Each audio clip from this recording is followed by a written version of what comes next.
Hello student. Today we are going to discuss the part 2 of this chapter, and in this chapter we are trying to focus on the speed of sound. Okay. So first of all the thing is that explain which properties are necessary for the understanding the speed of the mechanical wave. यानी कोई भी mechanical wave को कोई भी medium में से transfer करना है, ट्रांसमिशन करना है, तो विच प्रॉपर्टी आर मैंडेटरी. अगर वो प्रॉपर्टी अगर हमारे पास प्रॉपरली एक्सप्लेन नहीं होगी तो हम कभी भी उसकी स्पीड का वेरिएशन या तो स्पीड की वैल्यू प्रॉपरली एस्टिमेट नहीं कर पाएंगे अंदर. बराबर. So first of all thing is that once displacement is pass through the mean position. बराबर. तो जो भी पार्टिकल्स होता है अंदर, बराबर, तो जब भी वो वेव की इफेक्ट के अंदर आएगा तो उसका क्या होगा भाई, ओसिलेशन होगा अंदर. समझ में आ रहा है. तो जब भी ये जो ओसिलेशन का पार्ट है वो जब पास हो जाता है अंदर, बराबर, then restoring force and hence the elasticity are required for the particles to come back to their main original position. बराबर. आपको धक्का लगा के भाई कहीं और खिसका दिया अंदर, बराबर, पर आपको आपकी खुद की जगह पे फिर से आना है तो आपके अंदर कुछ रिस्टोरिंग पार्ट होना चाहिए अंदर, बराबर. और ये रिस्टोरिंग पार्ट की जो कैपेबिलिटी है मीडियम की, उसको मीडियम की इलास्टिसिटी प्रॉपर्टी बोलते हैं अंदर. समझ में आ रहा है. तो जब भी होगा तो रिस्टोरिंग फोर्स है, यानी कि अल्टीमेटली मीडियम की एक इलास्टिसिटी प्रॉपर्टी चाहिए ताकि जब भी वो वेव की इफेक्ट से कहीं पे भी डिस्प्लेस बढ़े हो, बराबर, जब भी वेव इफेक्ट ओवर हो जाए तो वो फिर से कम बैक हो जाए अपनी मेन पोजीशन पे हो जाए अंदर, बराबर. और दूसरी बात करें तो here the oscillator particle is displace depends on the inertia of the medium, बराबर. कभी-कभी हम देखते हैं कि कोई एक बंदे को आप धक्का लगा तो वो ज्यादा दूर जाके गिरेगा, वही का वही सेम रहेगा. धक्का कोई और को लगाओगे तो वो कम दूर नजदीक जाके गिरेगा अंदर, और कोई ऐसा होगा वो हिलेगा तक नहीं अंदर. समझ में आ रहा है. तो वो है क्या, इनर्शिया पे डिपेंड करता है अंदर. तो यहाँ पे वेव की इफेक्ट की वजह से पार्टिकल का ओसिलेशन होगा, डिस्प्लेसमेंट होगा, पर वो कम होगा कि ज्यादा होगा, उसके लिए यहाँ पे इनर्शिया पे रिस्पांसिबल है अंदर कि मीडियम कितना डेंस है अंदर, बराबर. तो यहाँ पे हमको इतना फाइनलाइज अब हो जा रहा है अंदर कि अगर हमको मोशन के बारे में स्टडी करना है तो मीडियम की ये दो प्रॉपर्टी को हमको ध्यान में लेना ही पड़ेगा अंदर. So for propagation of the mechanical wave elasticity and inertia is needed to be defined for the medium, बराबर. और अगर कोई भी मीडियम के लिए गिवन वेव के लिए ये हम डिफाइन कर पाते हैं, बराबर, then by using the dimensional analysis based on this two property we will obtain the speed of sound. Otherwise जो वेव की स्पीड है उसका इक्वेशन हम यहाँ पे क्या कर सकेंगे, डिराइव कर सकेंगे अंदर, बराबर. तो हम यहाँ पे दोनों टाइप के वेव का जो इक्वेशन है वो डिराइव करेंगे. तो हम ट्रांसवर्सी वेव की बात करेंगे जो लाइट वेव जनरली है, और सेकंड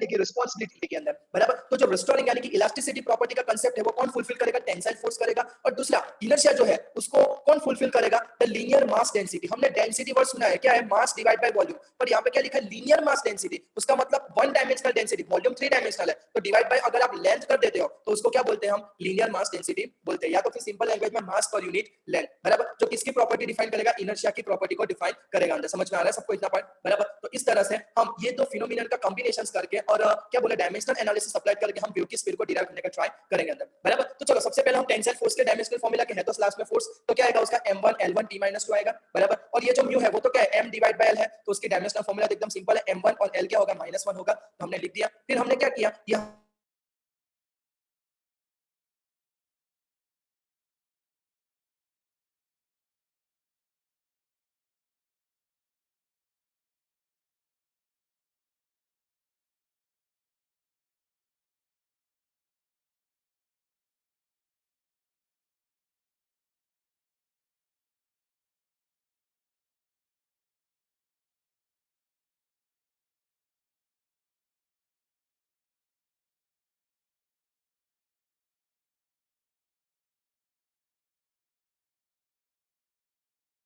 प्रपोजनल कांस्टेंट है, डायमेंशनल लेस है, प्रैक्टिकली जब वेरीफाइड किया गया तो उसकी वैल्यू हमको क्या मिली पे 1 मिली अंदर, बराबर. तो अगर c की वैल्यू 1 रखते हैं तो ट्रांसवर्सी वेव जो स्ट्रिंग में प्रोड्यूस हुआ है उसकी स्पीड के लिए हमको फाइनली इक्वेशन क्या मिला, v = t/μ. इक्वेशन कैसे याद रखेंगे, ये रहा आपका शॉर्टकट tnu, बराबर। कोई छोटा बच्चा होता है उसको टी न्यू 10 या 10 ओके ना अंदर, तो टी न्यू, तो टी यानी कि टेंसाइल फोर्स और डिवाइड बाय न्यू, बराबर। तो उसको न्यू कर दिया थोड़ा मैच करने के लिए, तो अंडर रूट टी न्यू है हमारा। टी न्यू जब अंडर रूट है तो किसकी फॉर्मूला बनती है? ट्रांसवर्सिव वेव की फॉर्मूला बनती है। समझ में आ रहा है? तो यहाँ पे आप देख सकते हो कि जो स्पीड की डिपेंडेंसी है वो स्ट्रिंग कितनी स्ट्रेच होगी और उसका मास पर यूनिट लेंथ कितना होगा उस पर वो डिपेंड करता है अंदर, बराबर। पर वो जो वेलोसिटी है वेव की, बराबर, वो फ्रीक्वेंसी पे, बराबर, या तो फिर स्ट्रिंग के कोई अदर फैक्टर पे कहीं पे भी कुछ डिपेंड करती नहीं है अंदर। समझ में आया? तो वो टाइम पीरियड फ्रीक्वेंसी ऐसे कंसेप्ट से क्या है? इंडिपेंडेंट है अंदर। डिस्प्लेसमेंट कितना करेगा उससे भी इंडिपेंडेंट है, वो खाली डिपेंड किस पे कर रही है कि कितनी टेंस है और हमको पर यूनिट लेंथ उसका क्या मास मिलता है अंदर। समझ में आ रहा है सबको इतना पार्ट, बराबर। तो उसके बेस पे हमको कुछ एग्जांपल्स दिए गए, हम एग्जांपल्स के बारे में बात करें तो आपको सॉल्व एग्जांपल यानी कि इलस्ट्रेटिव एग्जांपल 3 दिया गया है। तो उसमें क्वेश्चन में क्या है कि आपको लेंथ प्रोवाइड की गई है, मास दिया है और टेंसाइल फोर्स दे दिया गया है, and then you have to find out the speed of the transverse wave of the wire. तो कितना सिंपल है, तो हमने ट्रांसवर्सिव वेव का स्पीड फाइंड करा, टी न्यू वाला इक्वेशन था और म्यू ना दिया हुआ, तो म्यू की जगह हम क्या लिख देंगे? m डिवाइड बाय l लिख देंगे। तो m बाय l पर यार डिनोमिनेटर से न्यूमरेटर में चला जाएगा, t पता है, l पता है, m भी पता है, वैल्यू रखेंगे तो आंसर हमारा आ जाएगा कि नहीं आ जाएगा अंदर, है एकदम सिंपल। नेक्स्ट एग्जांपल उसका भाई है, बराबर, same to same concept apply करना है, पर वहां पे हमने v फाइंड किया था, आपको यहाँ पे क्या फाइंड करना है भाई? t फाइंड करना है, यानी कि टेंसाइल फोर्स फाइंड करना है। जो एक्सरसाइज का थर्ड एग्जांपल है तो आपको खुद से ट्राई करना है अंदर, ओके। और एक्सरसाइज का जो फर्स्ट क्वेश्चन है वो भी उसका जैसा ही है अंदर, और ये खाली हम देखेंगे कि किस तरह से उन्होंने सॉल्व किया अंदर, बराबर। तो यहाँ पे भी क्या किया गया है कि एक स्ट्रिंग है जिसका मास आपको दे दिया गया है, टेंसाइल फोर्स दे दिया गया है और उसको स्ट्रेच करके 20 मीटर का वैल्यू आपको दिया गया है। If the transverse jug stuck,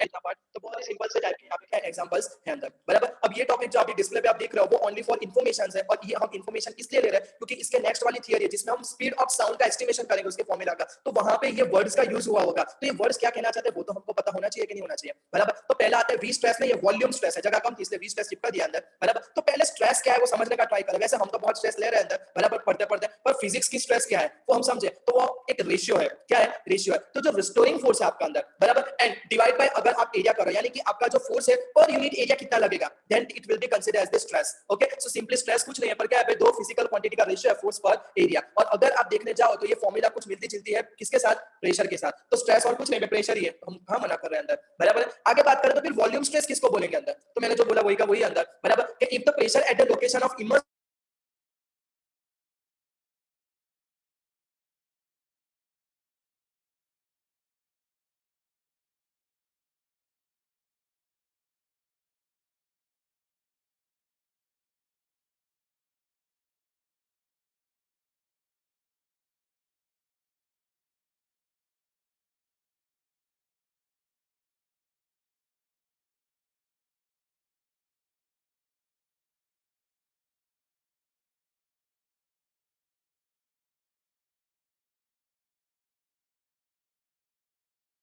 perpendicular to the surface, बराबर। तो फोर्स सारी जगह से लग रहा है, सब जगह परपेंडिकुलर लग रहा है, then the volume of the body is changes, तो जो उसका वॉल्यूम होगा वो चेंज होगा अंदर। So the fractional change in the volume of the body, तो फ्रैक्शनल चेंज का मतलब क्या? नया वॉल्यूम माइनस इनिशियल वॉल्यूम, बराबर, is defined as the volume strength, और उसको हम क्या बोलेंगे? वॉल्यूम स्ट्रेंथ बोलेंगे। और उसकी जो फॉर्मूला है वो क्या होगी? Delta V divide by V होगी, यानी कि चेंज कितना हुआ आपका वॉल्यूम का और उसको ओरिजिनल के साथ डिवाइड कर दिए तो हमको हमारा आंसर मिल जाएगा अंदर। समझ में आ रहा है सबको इतना पार्ट? और थर्ड पार्ट है बल्क मॉड्यूलस, बराबर। तो एक्चुअली क्या बल्क मॉड्यूलस को स्टडी करने के लिए दो टॉपिक सर्वे करने थे हमको अंदर, कि if stress and strain consider are the volume stress and volume strain, अगर कोई भी ऑब्जेक्ट के लिए गिवन एप्लीकेशन की वजह से हम वॉल्यूम स्ट्रेस ले रहे हैं और वॉल्यूम स्ट्रेन कंसीडर कर रहे हैं, बराबर, तो जो भी मॉड्यूलस होता है यानी कि constant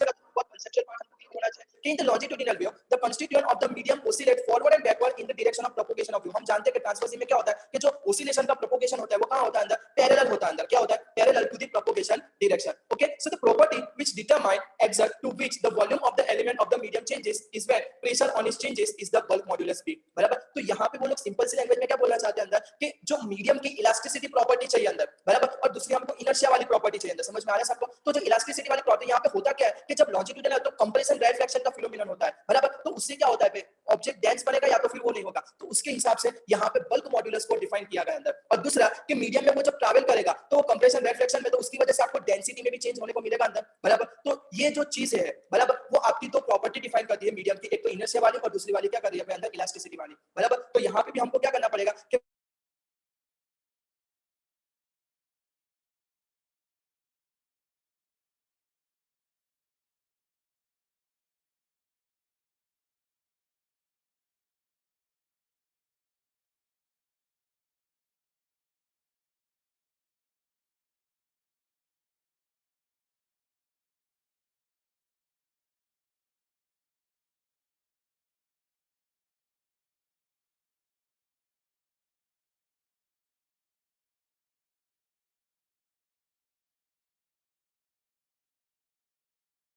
b by rho, but zero it is b rho, under root b rho, बराबर। अब हम जानते हैं कि जो लॉन्जिट्यूडिनल वेव है वो ओनली गैसेस मीडियम से ट्रांसमिट होता है, ऐसा नहीं है, वो लोग लिक्विड और सॉलिड से में भी ट्रांसफर हो सकते हैं अंदर, बराबर। So the speed of the propagation of longitudinal wave in a fluid therefore depends only on the bulk modulus and density of the medium. यानी कि अगर मीडियम आपका फ्लूइड होगा, बराबर, तो ये इक्वेशन आपके लिए सही है। क्यों? क्योंकि वहां पे हमको मॉड्यूलस ऑफ बल्क मॉड्यूलस ही लेना है और डेंसिटी आपको कंसीडर करनी है। पर अगर हम कोई सॉलिड मीडियम कंसीडर करें, जैसे कि कोई सॉलिड बार है, रोड है, बराबर, तो यहाँ पे जो रिलेटिव मॉड्यूलस है, जो इलास्टिसिटी की प्रॉपर्टी डिफाइन करता है, तो वहां पे हमको बल्क मॉड्यूलस निकाल के यंग मॉड्यूलस लेना पड़ेगा। क्यों? क्योंकि वहां पे आपको लेंथ वाइज ही चेंज देखने को मिलेगा, वॉल्यूम वाइज ज्यादा चेंज देखने को आपको मिलेगा नहीं अंदर। So hence young modulus should be placed instead of the bulk modulus, बराबर। तो आपको कुछ नहीं करना है, ये जो बी है उसकी जगह वाई लिख देना है। तो याद रखना है आपको क्वेश्चन में क्या पूछा है अंदर, क्वेश्चन में आपको जो फ्लूइड है उसके बारे में, यानी कि लिक्विड या तो फिर गैसेस मीडियम की बात की, सॉलिड के लिए बात, अगर सॉलिड की है तो आपको ये वाला इक्वेशन रखना है, बराबर। और इसको याद कैसे रखेंगे, Y rho, Y divide by rho, Y rho यानी कि पवन, बराबर, गुजराती में आता है ना ऐसा, तो आपको फॉर्मूला भी आराम से याद।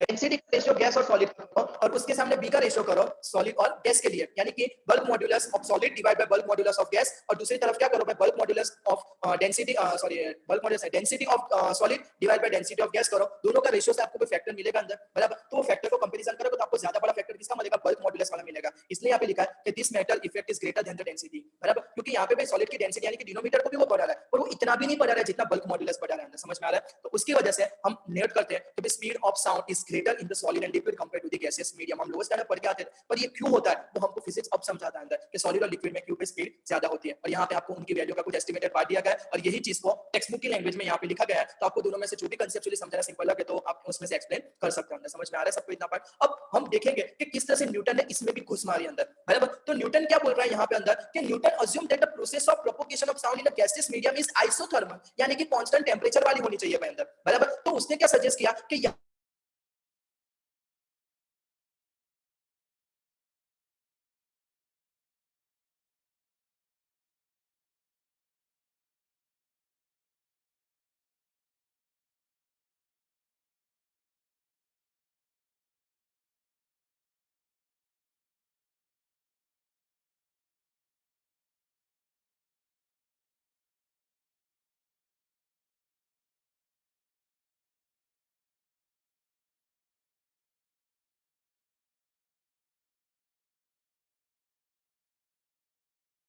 इस पहले का डिफरेंशिएशन समझ में आ रहा है सबको इतना पार्ट? तो ये तो dv का तो 1 हो जाएगा, तो बचेगा क्या, खाली p। और ये जो पूरी क्वांटिटी उसको राइट हैंड साइड फेंक दो अंदर, तो क्या हो जाएगी, माइनस हो जाएगी। अब देख सकते हो जो v है वो न्यूमरेटर में, तो डिनोमिनेटर ऑफ डिनोमिनेटर देख सकते हैं, तो आप देख सकते हो प्रेशर डिवाइड बाय, यानी कि स्ट्रेस डिवाइड बाय स्ट्रेन हो गया। जो और ने क्या है, बल्क मॉड्यूलस तो है, इसलिए बल्क मॉड्यूलस को p लिखते थे अंदर। समझ में आ रहा है सबको इतना पार्ट बराबर? इसलिए वो क्या बोलता है कि आप हर बार बल्क मॉड्यूलस लिखो, उसकी जगह क्या लिखो, आप लिख ही रहे हो बी बाय रो, उसकी जगह पी बाय रो लिखो आप अंदर। न्यूटन ने बस यही सजेस्ट किया अंदर बराबर कि बल्क मॉड्यूलस को प्रेशर से क्या कर दो, रिप्लेस कर दो, और this is called the formula for Newton's formula for speed of the sound in the air बराबर। तो ये क्या है, न्यूटन की फॉर्मूला है किसके लिए, साउंड की स्पीड इन एयर के लिए है। समझ में आ रहा है सबको इतना पार्ट बराबर? तो यहाँ पे आपको उसके रिलेटेड एक एग्जांपल दिया गया है बराबर, जो इलस्ट्रेटिव 4 है। तो क्या बोल रहा है कि estimate the speed of the sound in the air at the standard temperature and pressure STP. Chemistry में आपने स्टडी किया होगा कि व्हाट इज एसटीपी बराबर। और आपको यहाँ पे जो मास लेना है वो क्या लेना है, 1 मोल ऑफ एयर लेना है, और that is B 29 into 10 to -3 kg बराबर। तो हमको पहले वॉल्यूम भी पता होना चाहिए यहाँ पे, क्योंकि डेंसिटी के लिए भी मास अकेला नहीं चले, वॉल्यूम भी चाहिए हमको अंदर। समझ में आ रहा है क्यों? क्योंकि हमको साउंड की स्पीड फाइंड करनी है, तो हमको बल्क मॉड्यूलस पता होना चाहिए, या तो फिर प्रेशर पता होना चाहिए, और डिवाइड बाय हमको डेंसिटी पता होनी चाहिए अंदर। तो यहाँ पे मास दिया तो वॉल्यूम तो चाहिए। तो जानते हैं कि 1 मोल को एसटीपी पे हम देखें तो कोई भी गैस का वॉल्यूम हर बार कितना होता है भाई, 22.4 लीटर होता है अंदर बराबर। और उसको अगर हम मीटर में कन्वर्ट करें तो मल्टीप्लाई बाय 10⁻³ होगा, या तो फिर डिवाइड बाय आपको 1000 करना पड़ेगा अंदर। समझ में आ रहा है बराबर? तो हम पहले क्या करें, डेंसिटी फाइंड करें। डेंसिटी क्या है, मास तो दिया ही है, और जो वॉल्यूम है वो क्या लेंगे, 22.4 into 10⁻3। तो 10⁻3 तो कट होगा, ये दोनों का डिवीजन करो तो आपको क्या मिलेगा, 1.29 आंसर मिलेगा। अब न्यूटन ने क्या बोला था, v equal to p by rho ले लो, स्क्वायर रूट के अंदर